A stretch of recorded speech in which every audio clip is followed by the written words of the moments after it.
Coming to you live from downtown Detroit, this is Benzinga's Pre-Market Prep with your host, Joel Elconin.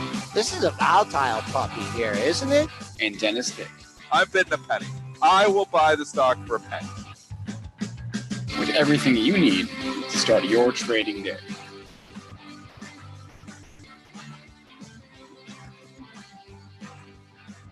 Good morning, everybody. Welcome to this Friday edition of Benzinga's Pre-Market Prep. Spencer Israel here with Joel Elconin and Dennis Dick. A lot of news today. We have earnings. We have oil in a bear market. We have a big acquisition that has some people in the office here very excited. FNSR getting taken out. I believe you're right. Whoever said that in the chat, that was a Sean Udall pick from the last time he was on. So FNSR getting taken out this morning. We'll talk about that. Talk about GE, we'll talk about ATVI getting cracked, and our guest today will be able to break all that down for us. He's Mike Olson, the managing director and senior research analyst at Piper Jaffray. He covers Apple, he covers Amazon, Netflix, the video game stocks, so he'll be able to break all that down for us at 8:35. Joel, welcome back. How are we doing to the S&Ps here overnight? We got some red on the screen for a change here. Trading down 13 handles at 2795.75. Your pre-market high, 28.11 and a quarter. That was a couple bucks over the close.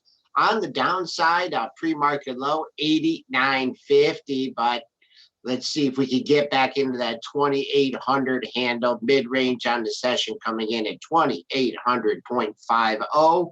Crude under $60 here, down 84 cents. Let's see here. This is the first time we've been under $60 since April of this year, down 84 cents at 59.83. Gold peeling back, down 640 at 1870. Silver, which really never went anywhere, is down 12 cents at 1430. And this might be the last day I mentioned Bitcoin here. Bitcoin down $72.50. This is the CBOE futures at 63.50. Triple D, nice shirt there. Is that something Laura picked up for you? I was having a bad hair day, so I figured I had to counter it. You right. Yeah, I don't know. Pretty crazy here this morning. Yeah, what's going on? You got I was sick. The asthma was acting up, so it was a rough night. Yeah, so no early showering or anything for me here this morning. In the trade cave, though, and the hair is kind of wild, so I was like, well, I'll put on a nice shirt. And then, this hair. Well, my wife looks at me this morning. She's like, you're going to wear a hat, aren't you? I was like, nah, like they don't care about my hair. You know what? I don't think people listen to the pre-market prep, because of our looks. I think they listen because of our vast knowledge and years of experience in the markets. And boy, oh boy, Dennis, we stuck in the red overnight. And, we just kind of hung up there yesterday after the Fed meeting. And really no big macro news here. It's the high for this move in here. Well over the 50% retracement. Day to day. It's again the same thing that we've been talking about. Is this market just has no memory, like Doug Cass says. SPY put a double top last couple of days, though, and that is a warning. And we set this level here, and it kissed it right on the button. I mean, if you look at the SPY, wow, these levels trading that you talk about work, Joel. 81.15, 281.15, the high on the 17th. 2 days ago, we get to 281.10. Yesterday, 281.22. Three highs within 12 cents of each other. That's incredible. So now you got a double top in place. And, a lot of people say double top, say looking longer term. But if you're looking just, at the day-to-day trading here, last two highs matching each other, that's a concern. So not only that is you've got a flight out of risk here again. You had a little bit of it yesterday with Square. You got more of it overnight here. And if you're looking, really everything that is higher beta is getting killed. YELP, which we'll talk about in a second, is absolutely annihilated on its earnings report there. And you've seen the market play a little bit more defense, which you were seeing yesterday as well. So again, this market just changes its tune. It seems like day to day headline risk is still out there. I mean, we get a deal with China or some rumors of that. That's going to drive us higher. If there's rumors that there's deals off the table, it's going to drive us lower. So lots of headlines driving us all over the place.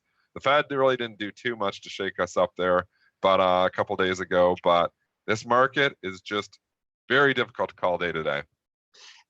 Let's just go real quick. Abner's boy, he said in the chat a few days ago that we have been ignoring his questions. He wanted to know if he was in the doghouse. Abner's boy, no one's in the doghouse here at PMP. Sorry, Irish boy. You're good. You're good stuff. So let's do Roku. Let's do Roku for him. Well, let's talk Roku, and we obviously murdered yesterday. We talked about this on the show, and I said if it takes out the 49 the support. Remember, we talked about this 3 lows in the same area.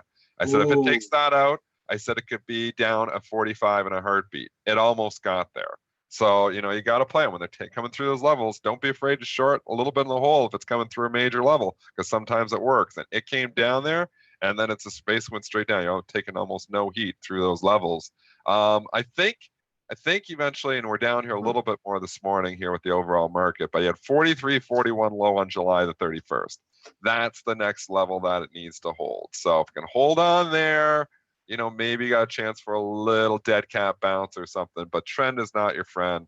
Higher beta still, it was in favor for a few days there, but it seems like it's back out of favor here again. But, it turns so fast, it could go back in favor, but it's hard. When stocks report tough earnings or disappointing earnings or, earnings that don't meet the higher expectations in the case of Roku, then they don't seem to just bounce right back. Rarely if they just like, okay, well, this is the buying opportunity, is going to bounce back the next day. They seem to stay in the doghouse for a while. So I don't think there's any hurry to go jump in here that you're going to miss the boat on Roku. I think the path of least resistance, I think it's going to go 43.71 or 43.41. What it does there is the big test. And well, first of all, I'll just give you the 50% retracement of the whole move. 1575 low in September of last year. You got up to 75.70. So your 50% retracement comes in at 46.66. So let's just call holding 47. Maybe, be a good sign. I'm not really having any interest until we get back up and hold 47. And Dennis, let's just go back. Have all the years that we've been trading and watching the markets and stuff, has there ever been so many stocks that have done the 1575 in September to almost $80? You look at, oh man, Which stock? Which stock? Well, I'm just talking about Roku, but just like over the past year and a half, just the moves in some of these unjustified. Oh, it was upside capitulation at the end there. So it's a great point you're making. You're right. Just over 1 year ago, Roku was $15.75. So things just don't go up forever. So, got up to 75. The valuation never made sense. So, that's what's coming to roost here now. We talked on the show that, July, August, September, valuation doesn't seem to matter. But I already said it doesn't matter until it does. Right now, people are selling rips on this higher value stuff. They still are to a certain extent. And if you're blowing it away like Twilio did, and really, blowing it away, you can go higher. But the expectations are still very high for a lot of these companies there. And it's hard for them to meet these super high expectations. So on Roku, it's again, you look at it at $45. It's been a pretty good 13 months for this stock. You can say, yeah, it's really crappy for the person who bought it at 70. But the majority of people, a lot of them over the course of the last year and a half that have been buying this stock are still up in it and up pretty substantially. Yeah, it's just these moves are unbelievable. But I just want to just real quick on this Roku, because we talk about execution, you talk about levels. Where'd we open? We opened at 51.09. So man, it's hard to sell it down like $7, right? And I know that 51.46 just must have happened very quickly. But then coming back down, if you were quick enough to have a sell stop at 51.09 or 51 even, etc.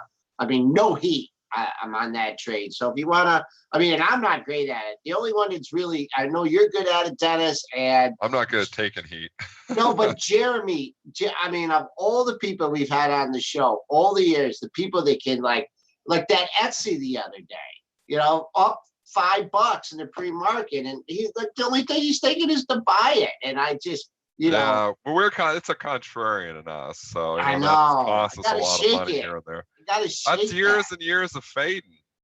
Like we're being taught, if you ain't fading, you ain't trading. Yeah, so it's tough. It's tough to just turn around and say, okay, I'm gonna, stock's up 5, it's gonna go up 6.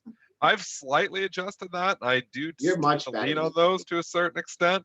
But my biggest problem that I've had for the trading is I've been such a scalper. I mean, trading for nickels, my whole 19-year trading career, that, and I've tried, and I do swing trading here and there, but I have difficulty holding on. So because, when you're used to making nickels and dimes, all of a sudden you make a buck, you think it's pretty good. When you gotta try to hold that move for $5, I'm not very good at that. So long-term invest portfolio, I've always been better because I stick it in there. I don't look at it. I don't log into the account for 3 weeks at a time, and then I don't think about it. But I mean, in the short-term trading portfolio, the swing trading portfolio, that's something I still, struggle with is, holding on to the winners and holding on and being able to take a little bit more heat too. Because when I swing trading portfolio, I get chopped up too because I don't like taking heat.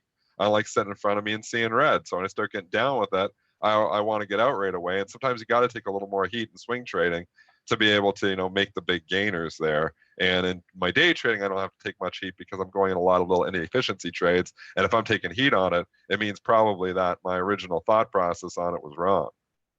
Okay. All right. I want to go to Buzz T in the chat. And I have this one written down, ANGI. Wowzers. And I mean wowzers. So it reported earnings. And I originally thought he was on Kramer. It was on Kramer on, I think, would have been Wednesday night. And I was like, was that a move off Kramer? But no, it reported after the bell. So the crazy move wasn't off Kramer. Although, you look at it and you're like, whoa, because Jim Cramer pumped it. He had the CEO on.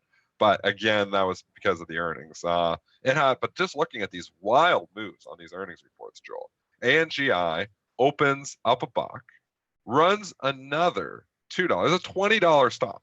So it opens up a buck, runs another $2.50, almost $3. It runs $3 more after the open, basically, and then turns around the next 2 hours, gives back the $3, and then gives back another $2. So you're talking about a stock that moves up 20% on good earnings and then loses basically 25% or almost 30% in the same day on the same earnings report. I mean, these moves on these earnings reports are absolutely insane sometimes. And I don't know if it's like nobody's trading, nobody wants to provide liquidity, if it's algorithms driving it, Momo, momentum ignition, I don't know. But I mean, these moves are nuts. Some of these moves on earnings. Is this Angie's list? Yeah, it's it's Angie's the home. Yeah, so this is the parent company. Okay, all right. Whew. Well, I mean, this is where it's so hard. Like being a contrarian in this one, you could have been a contrarian, shorted the thing at 22, and it depends on your time frame. 22.83, you're thinking it's flowing through 23. And you cover, and then it comes all the way back down. But and then makes a new low on the move. So it makes a new high. You have this range you've been in from like 18 to 24 a month. Blows it away, goes all the way up to 23, comes back in, you think, okay, well, now it's coming back to the support. Maybe it's going to bounce there. We'll take out all of the support and actually close below it. That's the craziest candle. Is it not? Just the candle doesn't look like it belongs on that chart. Look at it. All right. If you are trading this, the low and the close are pretty close to each other, 1772 and 1779. I see that we're flat at 1789 here, but this will need to get off the mat very soon here, holding that 1772. Your low in August was 1511, but I'm sure you can find some daily levels in between that and that low. Another crazy candle spinner bringing up at ULTA. Look at this one. Opened up near the lows yesterday and then rallied $30. I mean, it is a $300 stock, but it's a tiny little 10% rally intraday. And look how straight up that move is after it made the low. So it doesn't even do that. Just like analyze the action. It gaps down. So people who buy the open thinking, okay, it's too much. Well, they got to shake those guys out first. This market just likes to punish everyone. So if you're buying that open as a day trader thinking, okay, I think it's opening too low, I'm going to buy it. And it opens at 282. It goes all the way down to 275. So it falls $7 in your face to shake out the opening traders, shakes them out, and then catches a bid and never even really has a downtick for 15 straight points up to 290. Pauses at 290 for like, I don't know, 20 minutes, and then goes up another 15 points all the way up to basically another 15 points all the way up to 305 before pausing. This is incredible moves. And I mean, if you're on the right side, you're going to make a lot of money. But if you're trying to, like, in that case, let's say you short it and you're like, okay, well, it just ran $3 on me. I'll wait till it comes in $1. Well, you could be about straight 15 points, not coming in at all. these sustained moves, like that's running market makers over in that little chart there. You know, when you're a market maker on there, you got to always be wiggling out, and you need a little bit of chop to wiggle out. And I mean, if you're, you know, making markets on the way that thing going up, you're getting run over. Man, how did this thing go from, it went from 314 under 200, gave you all kinds of time to buy it under 200, and now it's back It's up. all back. And all back. And then I just don't like stocks like this. I don't like $200, $300, $400 stocks. It's just, you know, the liquidity and the spread and the options are even worse. So I don't, you know, I just don't even, I mean, I keep, let's on my front page, I keep Tesla because Tesla's Tesla, you know, Netflix or whatever, you know, Priceline. I mean, these stocks are just, I mean, if you're good, trade them. You can trade small size, as Dennis would say, go ahead, keep doing it. But man, if you're good at them, but yeah. And trading these earnings moves, like, I mean, that's just why I primarily usually don't trade a stock. I often trade them the day before, but I don't trade them, like I try to get out before the earnings report. And then I usually don't trade it too much the day after, because these moves are just unpredictable. You know, you can say you can predict them from the charts, but nothing on the charts is telling you ULTA is going to do that. I mean, the Crocs move yesterday too. Spinner giving us some good examples here this morning. This was like a crazy move for a stock that got down and was basically dead money in 2017, got down to $5. It's come all the way back. It's not going to try to make a new all-time high. This is Crocs. It's got to wait. What's the all-time high? Oh, you're gonna fall off your chair when I tell you the all-time high. I'm looking at a 10-year chart, so I'm looking at a 9-year chart. Sorry, so 2011, I see it got up to 32. Where did it get to before? 75.21. When did it do that? It did that in October of 2007. Oh, I didn't know it was out that long. So my chart doesn't go back far enough. But anyway, CROX, wow. So it's an impressive move yesterday, the gap and go. And again, same story. Like, look at these vicious initial moves. So if you're fading, and you got to just picture, there's a lot of traders that fade openings and say, okay, it's opening up $2. I don't like the report. It's going to come in. If they fade that opening print at $23, literally, I'm looking at the clock here, 9 minutes later, the stock is 26.35. It ran another 15% in 9 minutes, just annihilating anybody who was short of that open, thinking it was going to come in. And I mean, you can look at this and say, oh, I thought it was going to be the gap and go, but I'll tell you, it's probably a lot more traders that are actually looking to fade that move than to actually buy that opening when it's opening up $2, and it runs them over too. It's like there's just no liquidity on some of these stocks after the open, and they go anywhere. And I think that's the bulk of it. I think a lot of your market makers are just like, you know, the market making programs are all high frequency traders for the most part now. They can't control the risk on this. So they're like, you know what, we're just not trading. And they don't have any affirmative obligations, so they don't have to make a market on it. So they're just like, you know what, we're backing the hell off, and we'll let it do whatever the hell it wants to do. So no liquidity in there. So you get a few buyers, one institution saying, I want to buy it, and it just runs and runs forever. So for a long time, and then pulls back. That's why these moves are so wild on these earnings reports. Yeah, it's fundamental data. Yeah, you're in price discovery. But you just got traders that are saying, it's too much risk here for me to make a call on it. I'm backing off. Liquidity goes down, and the things can just trade wildly. All right. Real quick here. Dropbox, was that earnings yesterday or did last night? Last night. Let's go to that. You have that report in front of you, Spence? Yes, I do. 11-cent EPS versus a 6-cent estimate. Sales of $360 versus $352 million. So beats on both for Dropbox. See, automatically, I would say this thing up 10%. It's been a big move. Lots of overhead supply here. Buy it. I'd want to fade the move. I would want to naturally fade this move. Like everything in my power says, you know, $28, get up there. Let's fade this move.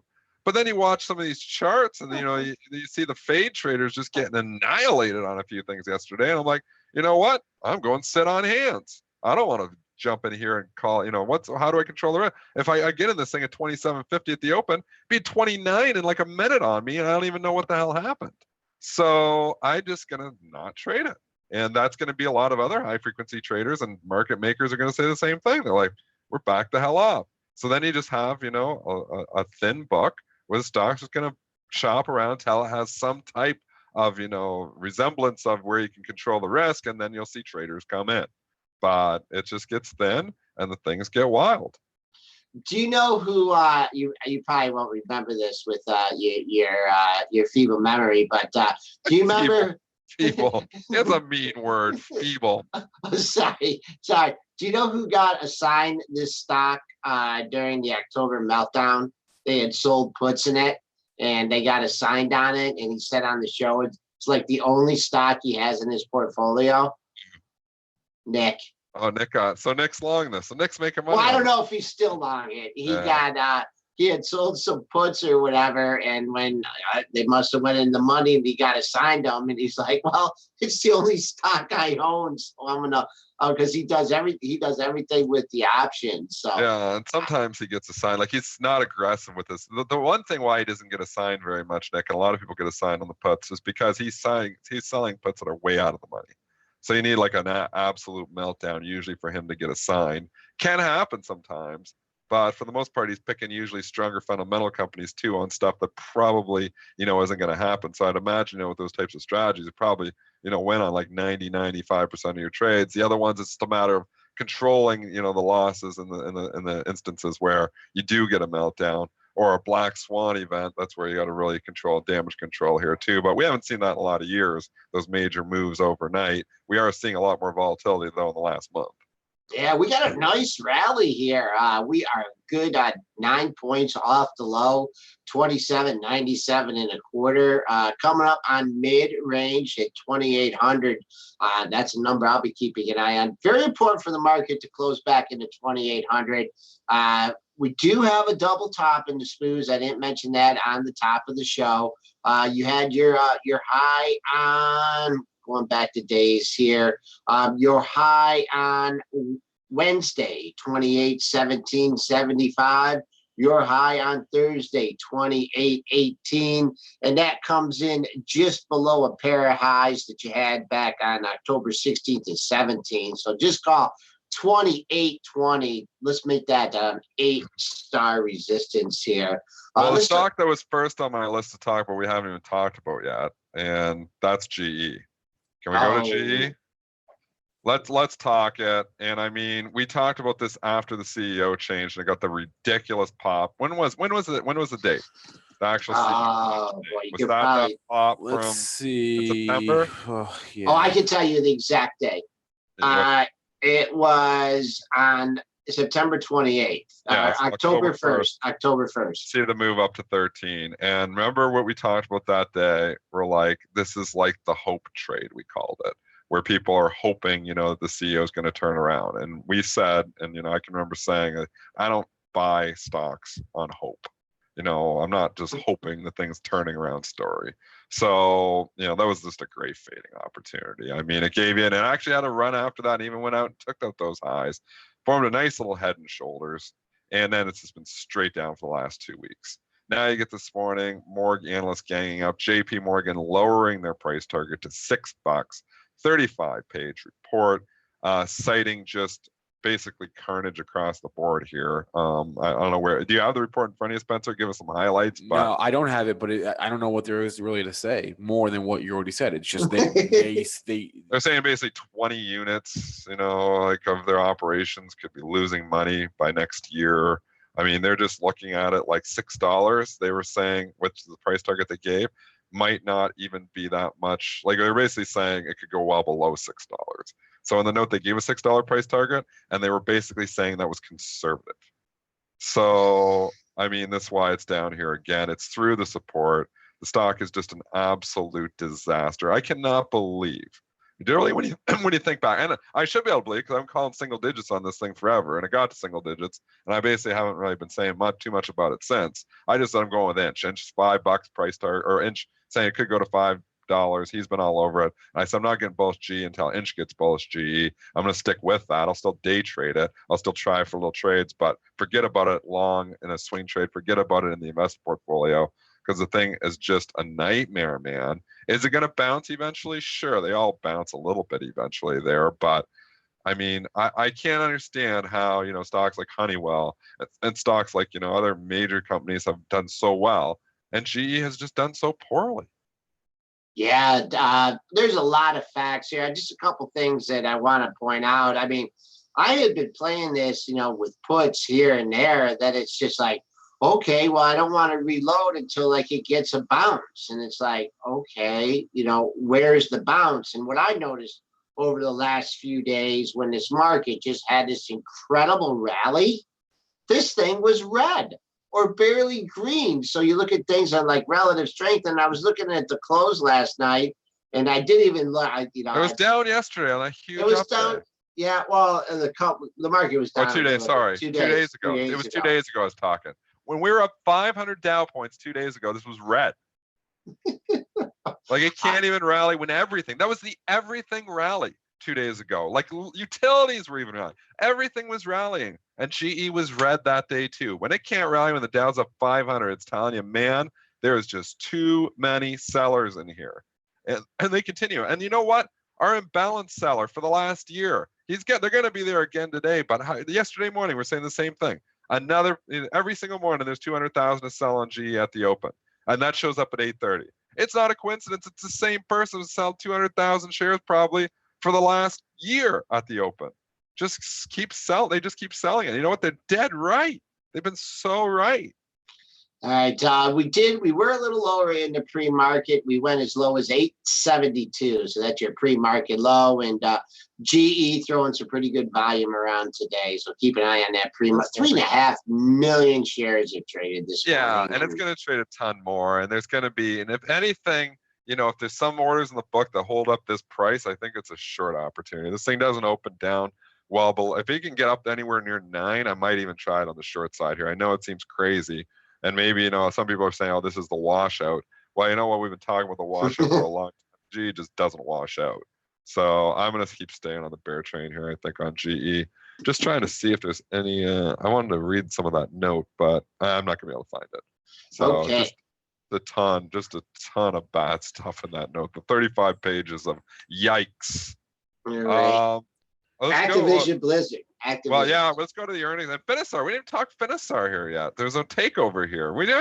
There's a lot of stuff to talk about today. Yeah, the stocks on my list we didn't get to yet. The stocks on your list. Okay, go to Spencer's list. Quit being so timid, Spencer. Get in there. No, it's fine. We fight. We're like the fast money people. We're going to fight for our airtime. It's fine. FNSR getting taken over this morning by IIVI. The deal is a cash and stock deal. So $26 a share is the takeout price. FNSR owners will get $15.60 a share in cash plus 0.2218 shares of IIVI, but $26 even is the magic number here for FNSR. Sean Udall, you're right. Sean Udall's all over this one. So nice job, Sean Udall, because he's been talking about this stock for a while. I think it's one of his big positions. Sean Udall is getting paid here this morning.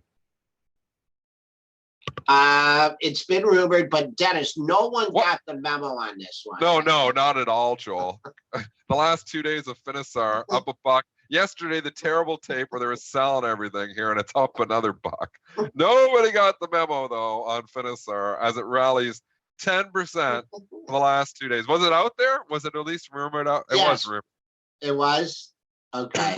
I don't know about that. That chart looks like blatant insider trading to me. SEC should be investigating this chart. Last 2 days, straight up, especially yesterday. Okay, day before we'll give them because everything was rallying the day before. But yesterday, there wasn't a lot of stocks rallying, not tech stocks. And this stock was up another almost 10 or 9% yesterday. Come on. Well, very interesting chart in IIVI here. Must have had earnings, right? I would just guess it was either earnings or a big upgrade. It went from 37.23 to 44.56. That was a $7 move, and then just was continuing on its merry way. But now we made a pre-market low of 41.25. You got a big gap under 42 here. I would say danger Will Robinson here on the downside here. I would not want to be long the stock, especially if they're taking it down to fill the gap here. Need to get down to 38.76. Let's go House of Mouse. Haven't talked it yet this morning here. I traded this multiple times. I say I don't trade on the earnings, but I couldn't. I got down and dirty. I traded GE, and I only play because I play hockey on Thursday night. So I only traded till 6 o'clock last night. But I traded GE off this 118.50 level. Disney. Yeah, or, I'm sorry, Disney off this 18. I got GE on the mind. I got trade Disney off this 118.50 level multiple times, and there was just an iceberg seller that would not let the stock go up. And I was like, you know what? If this guy's forever, I'll sell in front of him. So I actually short like 118.49, 48. Cover down at 118, pop back up 118.50. I'd sell short 118.49, cover down at 118 again. I did it, I think, 4 times, and it never did go through that 118.50. That seller just would not budge. So keep that level in mind if you're trading Disney. Spencer's going to give us the numbers right now, but last night somebody selling 118.50 would not move. They might be there again today. EPS $1.48 versus $1.33. Sales $14.3 billion versus $13.7 billion. So beats on both the top and bottom line for Disney, and they had strong sales across the board in all their segments, and the studio and the broadcasting and the media and the parks. And they did say that their Netflix rival Disney Plus will debut in late 2019. I own this like I do. I'd like to own more Disney in my investment portfolio, but I don't know if it's going to get the pop up here. Little head and shoulders there. Let's see if it can challenge the high of the move here. And I mean, it's a tough tape for it today. 119.69. So it's called 120. That's really where Disney would, be in breakout mode as if it could ever get above there. Otherwise, this could be a fade. Yeah, well, the 118.50 seller is the same guy that was out there or girl, I don't want to be sexist here, Girl. on October 23rd when you had a 118.49 high. So I love to see a daily high. You did get a little bit through it in the pre-market. On the initial surge, it took you up to 119.69. Is that? Oh, yeah, and that was the exact high of the move recently. The all-time high is a little bit above that. The all-time high is at 120.65, but holding on to the gain so far. We'll see what happens at 118.50. I'll just look at the book and give you some numbers. So 118, 40,000 shares. That's the first bogey. That's in the New York buck. But 120, if you ever got there, 146,000 shares for sale at 120. So that's like the Rock of Gibraltar. Takes that out above 120, it would be in full breakout mode. So I think if you're coming here, I wouldn't get on the bull train really until you were to take out that 120 level. But even that, it's hard to play the breakouts there because there's still people who are fading. It's a tough tape for GE. I don't think you're getting anywhere close to there. I might be trying to fade this thing up at the 118.50 level again if it gets up there. Disney. Why do I keep saying GE? I don't know. It's like It's like I've got a verbal tick or something. You can't get it off your head. It's affecting my life here now. I'm gonna be like just walking down the street and just talking to somebody and be saying GE, and they'll be like, "What are you talking about?" I was talking, Anyways, bad tangent there. Activision Blizzard, ATVI, not GE, down $8 here now. This thing's getting rocked. We're going to get our guest here. You know what? Maybe we'll save this for our guest. Yep. Mike Olson from Piper's coming on right now. Let's talk to him about Activision Blizzard, these earnings. Let's see if he's jumping, if he's a believer in this esports. All right, we'll be right back in a moment with Mike Olson from Piper Jaffray.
And welcome back, everyone. We are now joined by Mike Olson, Managing Director and Senior Research Analyst at Piper Jaffray. Mike, how's it going today? It's going well. How are you? Doing well. Well, not doing well if you're an ATVI shareholder this morning. We didn't even get to the numbers yet on our show, so I'll just give them for our listeners real fast. Q3 EPS 42 cents, missed a 50-cent estimate. Sales 1.5 versus 1.66 billion dollars. Q4 EPS guidance came in light, $1.27 versus $1.34. Mike, give us your thoughts here on ATVI this morning in that report. Yeah, one thing that's excuse me, one thing that's tricky about their numbers is there's a change in deferred revenue that you have to do, and without getting into all the mumbo jumbo, the essentially EPS for the quarter was 52 cents. So they beat by a couple pennies, and revenue was in line, and then they maintained their full year guidance, but the Q4 guidance was below street consensus. And so I guess the point here is that Call of Duty, their biggest franchise, is actually doing quite well. We've seen Call of Duty is now been out for about a month, and units are up versus its predecessor, Black Ops 3, and importantly, key engagement metrics such as time spent and number of players are also up versus Black Ops 3. So we do see Call of Duty continue to do well. The issue here is a game called Destiny. Destiny 2 came out last year, and then they put out an expansion pack this year. And Destiny 2 did not do well initially when it came out last year, and the expansion pack was supposed to improve player engagement, and it just hasn't happened. So Call of Duty is good. Destiny is bad, unfortunately, and that's resulting in the company not being able to raise the full year guidance, which is what people have been hoping for. I want to ask you here about Diablo. I'm sure you saw the stuff from over the weekend. With regards to their mobile game and instead of the console game, and they got a lot of heat for that in the gaming community. First of all, did you see that? And how do you? We know that the gaming community is a very emotional one. How do you sort of negotiate when things happen like this? When the community just like sort of revolts and gets really pissed at a company like that? Yeah, you're right. The gaming community is vocal, and I think it can be good. It can help for feedback for the publishers. It also shows, not to take a glass half full view of it, but it also shows the level to which gamers are attached to that game, which is probably a long-term positive. The issue here is that a lot of gamers weren't aware that Activision had already indicated that they weren't going to be coming out with a major new version of Diablo, which would be Diablo 4 next year. And so at the event, a lot of gamers were holding out hope, or were hoping in general, that Diablo 4 would be announced, and it wasn't announced, and instead they announced this Diablo Immortal mobile title. And there was a lot of disappointment to not get a full new version for PC and console, but instead kind of get this mobile game. And I think it was just more kind of confusion that again, gamers were hoping for a full new version. They got a mobile version. The reality of it is Activision is working on Diablo 4, and it'll probably be out in 2020. So they'll just have to wait a little bit longer for that. But when you see, massive online, anger like that, does that, change your thoughts at all? You said it shows a, brand attachment, but, people are pissed and they're talking about boycotts and forget Activision or forget Blizzard, we're done with this company. Does that affect things for you at all as an analyst? In this case, this particular situation with this title, it actually doesn't. In the case of if that was related to Call of Duty and a full version of a Call of Duty release, that would be concerning to us. And the reason is, it's kind of nuanced, but the reason is just simply that people aren't fully understanding the kind of situation here, that this wasn't meant to be the game that people were waiting for. This is just actually in addition to the game that people were waiting for. And actually the audience that Activision Blizzard is largely trying to capture with this Diablo mobile title is an Asia-based audience. So they're basically trying to add to the player base of Diablo in advance of Diablo 4 coming out likely next year. What about coming out of the YouTube chat here? Michael Pellini says he thought the conference call maybe was a little bit misunderstood. I'm not sure what comment he was referring to. Did you get a chance to listen to that? And what kind of picture did the company paint? Yeah, absolutely. I was on the conference call, and I don't know if it was misunderstood. I mean, the company was definitely, I would say, cautious in their overall commentary. Again, primarily related to Destiny and the weakness that they've seen in that title. Again, Call of Duty continues to be strong, and I think that the company mentioned multiple times that going into Q4, there's always execution risk because Q4 holds such a large percentage of overall revenue for the year, just being the holiday quarter. So I think that there's a takeaway from some investors or some listeners that they were being cautious, and I think they generally were, because I think they aren't certain what's going to happen with this Destiny title as we go through the holidays, and if Call of Duty will be strong enough to kind of offset the weakness there. All right, Mike, what about Take-Two? Can you talk that one just for a second? Because this had a pretty good report a couple days ago, and the stock was actually trading higher on the report initially, and then they turned around and just slammed it down. Is this just a case where maybe just too many good expectations priced in? Well, I think the biggest thing I would point to here is kind of a sell the news effect, where investors are kind of bailing out now that they perceive all the good news is priced in. And if you look back, the same thing happened when the company announced that Grand Theft Auto 5 had sold $1 billion of the game in the first 3 days, and this was like 5 years ago. So that's just a jaw-dropping number that they announced that they had sold.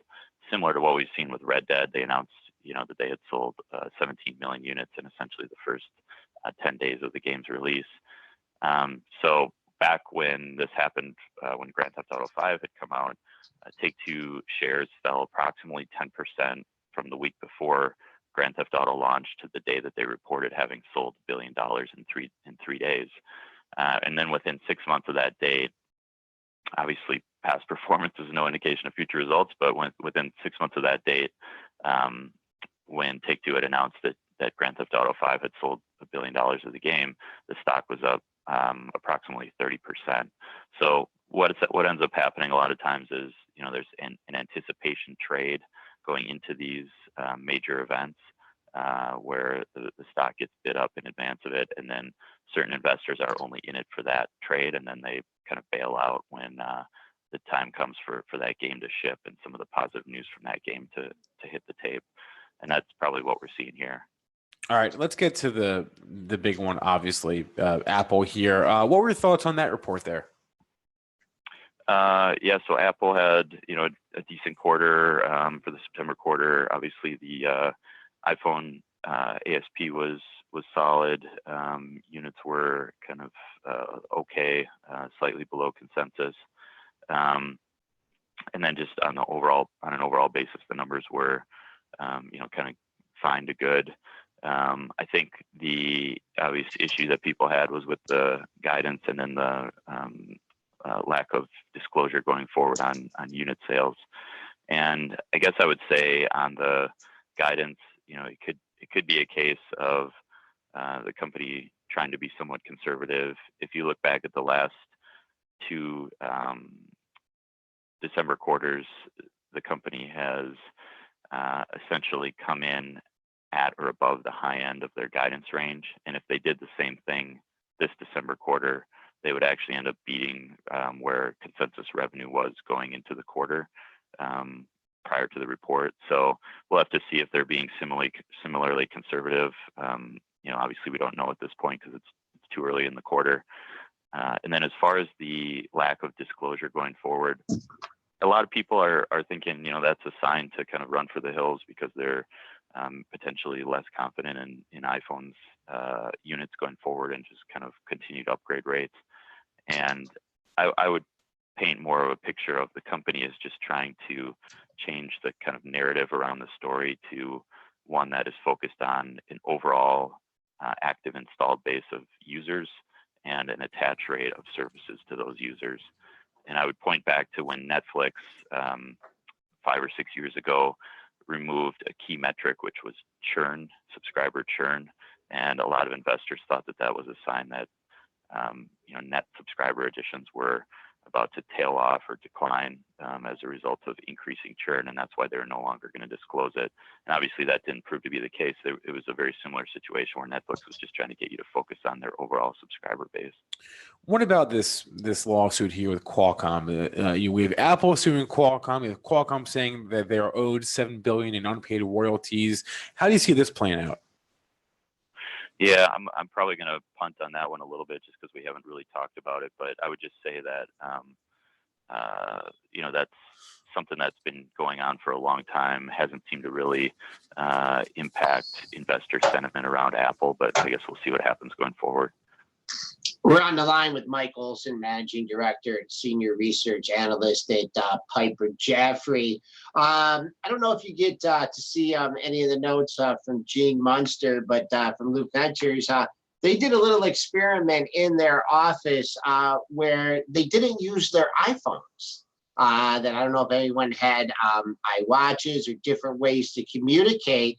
Do you think that this, by not disclosing what the iPhone sales are going to be, that they are finally, making a migration from, sales have just topped out, and now they're gonna migrate, away from that. I don't know if it's the phone or another device that they have coming up, but I thought that was an interesting experiment, and I think just at the timing of it as well. Any comments on that? Yeah. First of all, Gene Munster does a lot of really interesting work, and is somebody to definitely keep an eye on as far as all the different experiments and comments that they're doing. Second of all, it's an interesting idea that over time, the phone itself, and this is very long-term thinking, but over time, the phone itself may prove to be kind of less core to your day-to-day, kind of goings on in your life, very based on all the other devices that exist today and may exist in the future. I don't think that's a part of why they're changing their disclosure. Okay. I think it's an interesting experiment.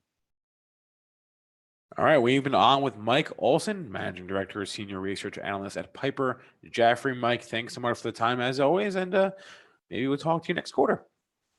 All right, thank you. Take care. All right. Thanks, Michael. Okay.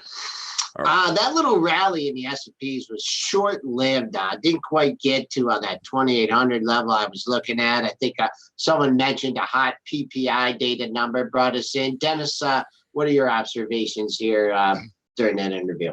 I mean, we're just leaking here. So, continue to leak here. A little bit of risk off. But the thing one headline changes everything here too. So I'm just going to keep saying it's tough to call this market, not only day to day, even hour to hour. So you kind of go with the flow and you start seeing, you just got to keep being able to adjust on the fly. And I mean, that's really what this market has been here, at least for the last while. I mean, we were straight down for 2-3 weeks. Now we were kind of up. So it's still a little bit of a buy the dip mentality here, but not on certain stocks either. There's just some stocks that just like sell and they just keep getting hit here. Let's look at Yelp. Let's go look at the earnings from last night. Spencer, give you the details. I mean, it's like so many stocks reporting they're like down 20%, up 20%. Now you got another one down over. Yelp right now is trading down 31%. Give us details. Biggest loser on my filters here this morning. Q3 EPS 17 cents beat the 10-cent estimate. Sales $241 versus $245 million. So light on the sales, and they gave light sales guidance for the fiscal year.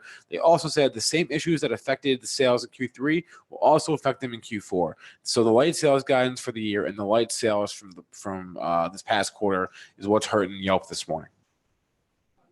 I mean, you look, and if you're trying to call a bottom here anytime in the after hours session, like we'll show the after hours chart, I mean, you're just getting the beats here. You start thinking, okay, well, April low 26.93, that's another 3 points lower, but you've taken out every other support here all the way down. So I don't see why can't challenge that. I don't know about today, but in the next few days, I think you could see $27. 27, huh? I mean, okay, let's stop here for a second too. You got all air up to 40 now, so you got a huge gap to fill. So am I coming here and short at 29?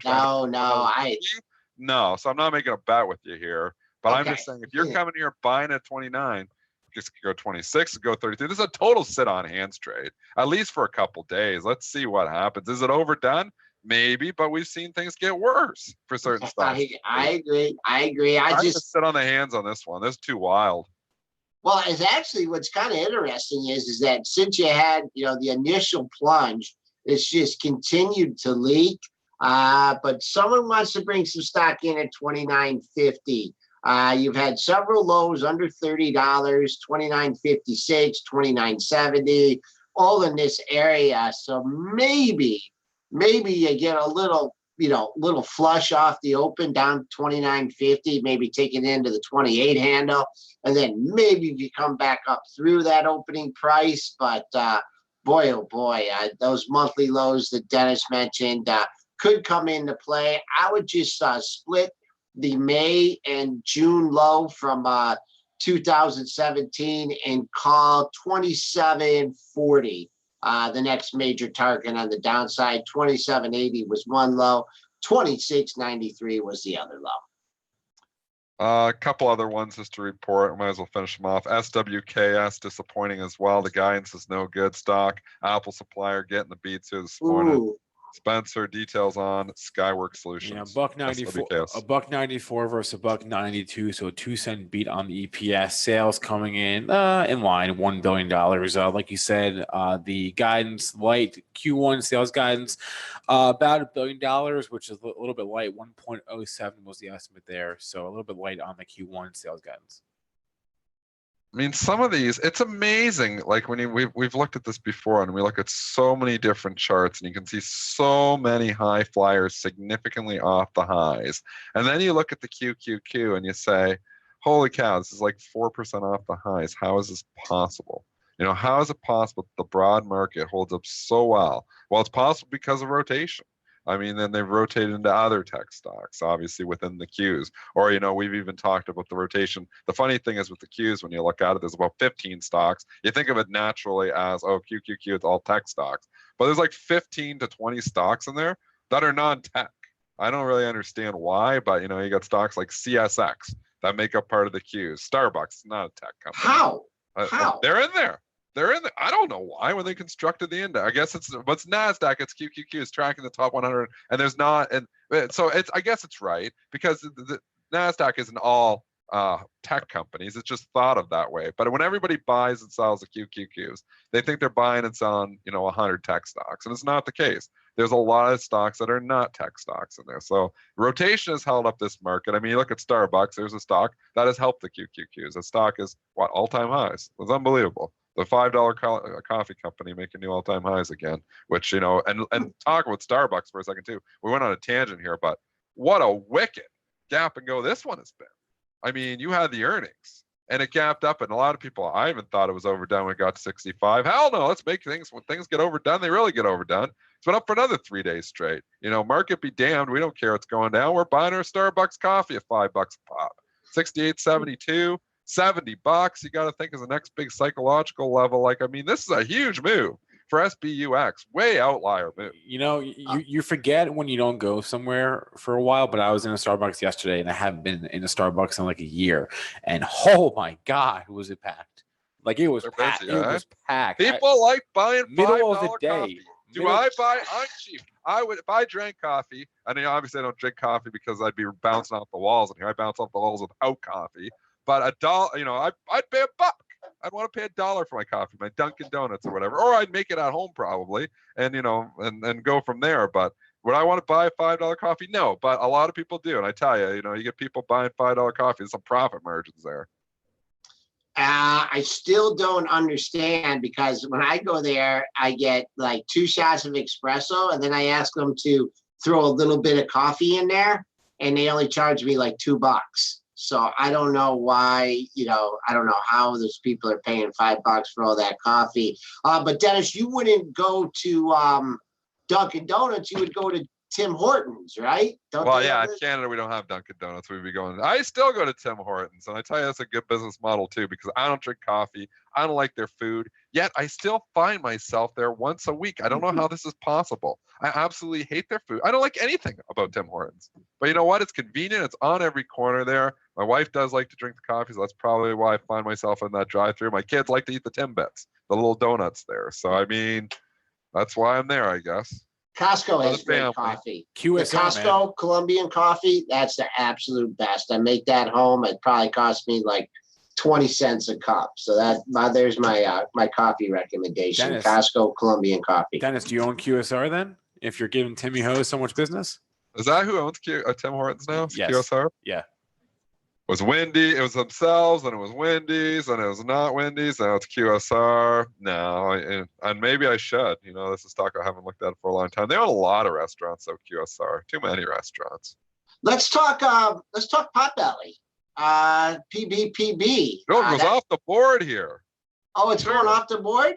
No. I'm What? just saying we haven't What? talked Potbelly in years. Oh, I actually ate, Joel, I went to one a week and a half ago. Remember me and you would always, that's where when we made these lunch bets back in the day, it'd always be Potbelly. We'd always go to the Potbelly sandwiches. And you know what? I love their sandwiches. I love this stuff, but it's not cheap. And you go in there and I mean, maybe that's what it is. The stock has not performed well.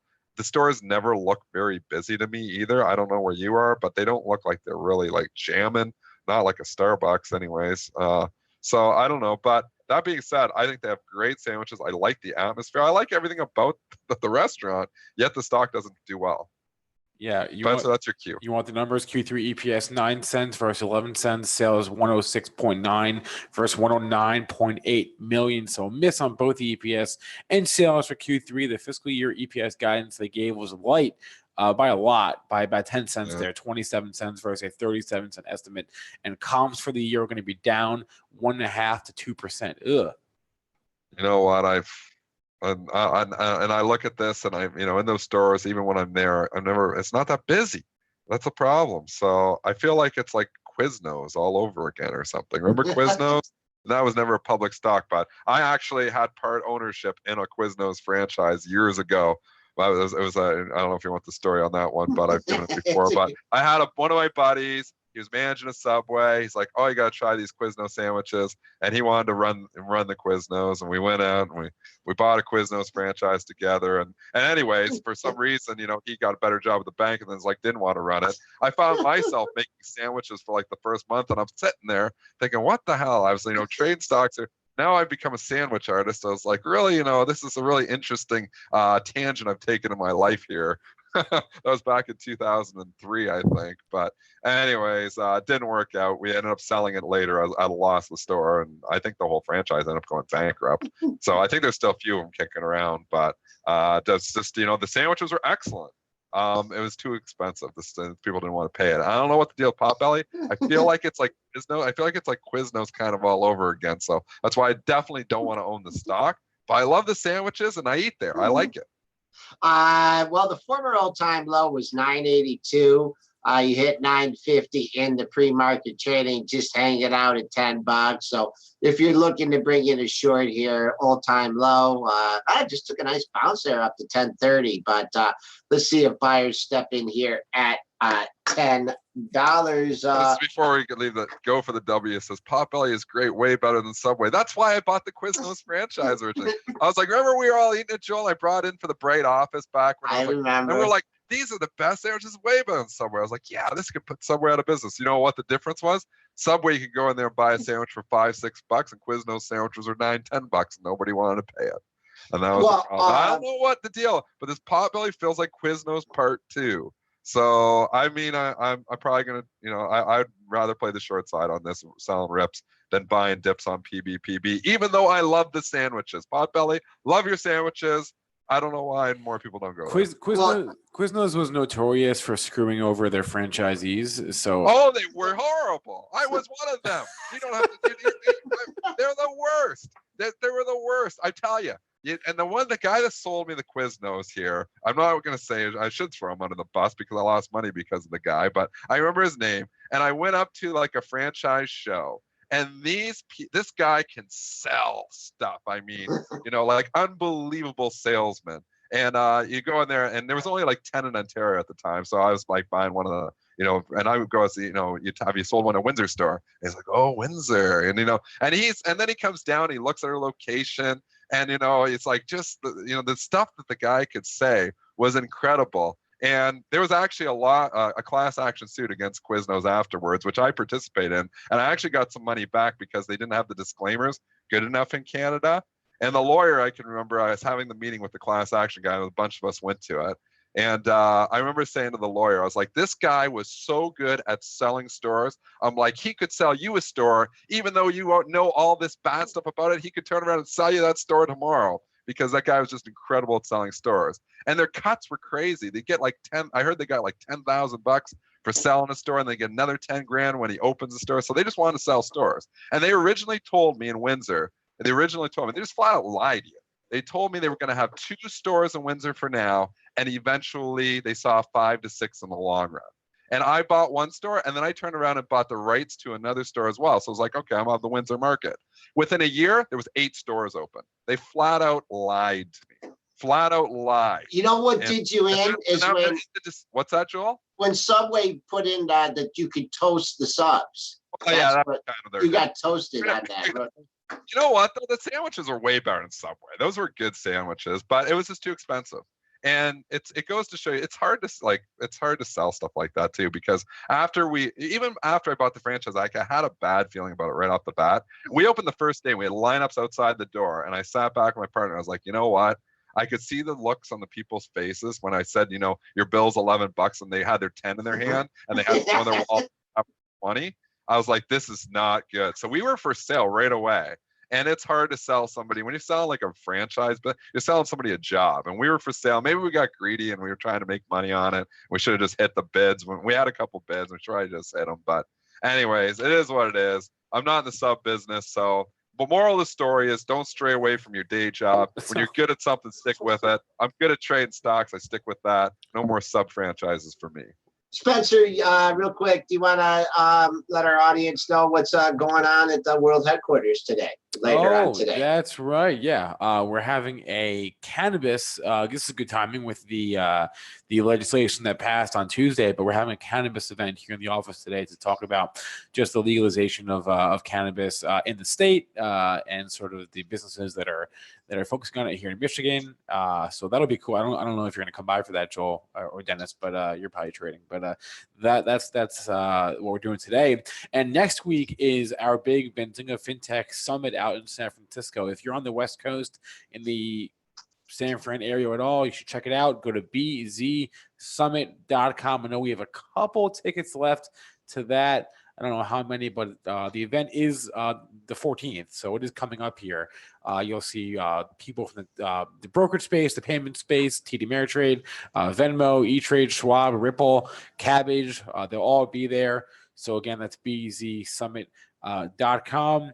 And that's a good way to wrap up the show. So thanks to everyone who joined us today. Thanks to our guest, Mike Olson from Piper Jaffray. Thanks to everyone in our chats on YouTube and premarket.benzinga.com. Please remember that all the information from our show is for informational purposes and not meant to be investing advice. And guys, any last words before we break for the weekend? Go Blue. Yeah, go Blue. Oh, we got Rutgers. You'll be fine. Your favorite team in New Jersey. So I do not have a lot of pressure on that game. And just for the spoos here, I mean, to me, I just give you the nut number on the upside. Mid-range is 2,800. That's just a big number, psychological, the close above. Double major resistance up at that double top from Wednesday and Thursday. That's all for me, Spencer. All righty. Have a good one, folks. And we'll see you again on Monday.